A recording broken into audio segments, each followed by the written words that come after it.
السلام عليكم ورحمة الله وبركاته. waxaad ku soo dhawaataan taariikh nololeedka Allah u naxariiste injineer Cabdiraxmaan Cumar Usmaan Yariisow. Duqa magaalada Muqdisho Cabdiraxmaan Cumar Usmaan Yariisow waxa uu siyaasadda Soomaaliya ku lug lahaa 15 sano ugu dambeeyay. Allah u naxariiste wuxuu shaqo ku dhintay magaalada Dowxa dalka Qatar. waxa uu bilaabay in arrimaha siyaasadda uu ka shaqeeyo xilliga uu ku noolaa magaalada London ee dalka Britain.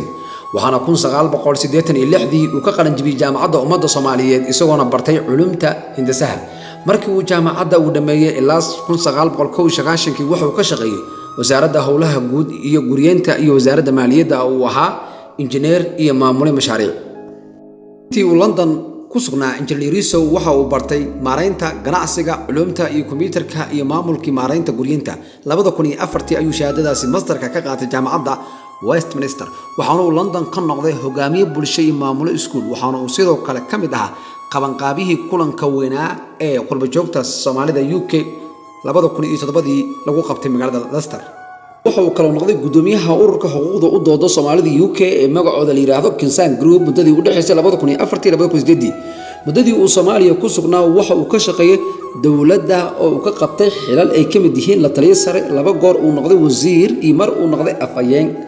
waxa uu la taliyaha warbaahinta iyo istaraatiijiyadda u noqday madaxweynihii hore Soomaaliya Xasan Sheekh Maxamuud.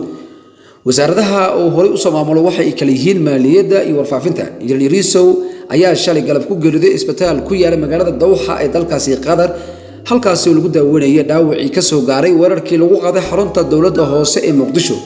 ururka Al-Shabaab ayaa sheegtay in weerarkaasi ay Liberty maamulsanayeen xarunta dawladda hoose ee Muqdisho. qaraxani ayaa dhacay xilli uu maamulaya gobolka Banaadir halkaasi ugu socday shir toddobaadlaha ah ay ku yeeshaan maamulkaasi. xarunta gobolka Banaadir ayaa waxa ay ka mid tahay xarumaha dawladda sida weyn amaankoodii loo adkeeyo.